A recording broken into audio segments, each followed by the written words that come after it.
জাতীয় নেতৃবৃন্দের স্বাক্ষর সম্পন্ন হয়েছে। জুলাই সনদ বাস্তবায়ন ঘিরে যেন নতুন এক রাজনৈতিক থ্রিলার শুরু হয়েছে। বলা হচ্ছিল এই সনদই বদলে দেবে বাংলাদেশের ভবিষ্যৎ রাজনৈতিক মানচিত্র, কিন্তু বাস্তবতা উল্টো। দলগুলোর পারপার্শ্বিক সন্দেহ, বিবাদ আর অনৈক্যিক জালে জড়িয়ে গেছে এই উদ্যোগ।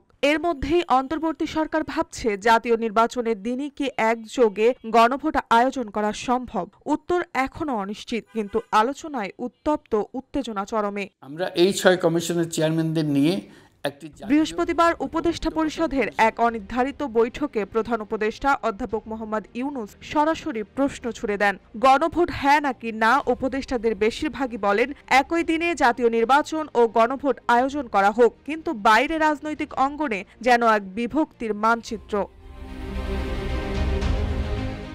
জাতীয় ঐক্যমত কমিশনের সুপারিশ জমা দেওয়ার পর থেকেই দলগুলোর মধ্যে শুরু হয়েছে নতুন মুখোমুখি অবস্থান। বিএনপি মনে করছেন অন্তর্বর্তী সরকারের এ ধরনের সিদ্ধান্ত নেওয়ার সাংবিধানিক এখতিয়ার নেই। তাদের ভাষায় নির্বাচনের আগে গণভোট আয়োজন অযৌক্তিক। অন্যদিকে জামায়াত ও তাদের নেতৃত্বাধীন ৮ দলীয় জোট মাঠে নেমে পড়েছে ৫ দফা দাবির আন্দোলনে, যার অন্যতম দাবি নভেম্বরের মধ্যেই গণভোট চাই। এনসিপি বলছে প্রথমে দেখি সরকার কি করে, তারপর সিদ্ধান্ত। অর্থাৎ সবাই অপেক্ষায়, কিন্তু কেউই রাজি নয় আপোষে। এই অচলাবস্থায় আইন উপদেষ্টা অধ্যাপক আসিফ নজরুল স্পষ্ট করে বলেছেন ২৭০ দিন আলোচনার পরও অনৈক্য কাটেনি। এখন এই অবস্থায় সমঝোতার দলিল পাশ করা মানে পাহাড় ঠেলে নদী টানা। তবে হতাশার মধ্যেও একটুখানি আশার আলো দেখছে তিনি। আমরা সিদ্ধান্তহীন নই, যা সিদ্ধান্ত নেবে তাতে দৃঢ় থাকব। সময় খুব বেশি নেই, সিদ্ধান্ত আসছে খুব শীঘ্রই।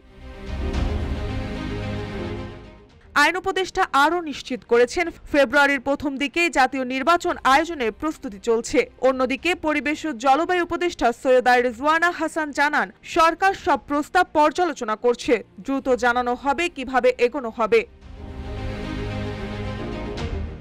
সব মিলিয়ে এখন প্রশ্ন একটাই, জুলাই সনদ কি রাজনীতির নতুন ঐক্যের সূচনা করবে, নাকি অনৈক্যের ঘূর্ণিতে হারিয়ে যাবে এই স্বপ্নের প্রস্তাব? গণভোট কি আনবে নতুন সমাধান, নাকি জন্ম দেবে আরেক রাজনৈতিক ঝড়ের? দেশ জুড়ে এখন অপেক্ষা সরকারের চূড়ান্ত সিদ্ধান্তের ওপর। মার্জিয়া মৌ, রূপালী বাংলাদেশ।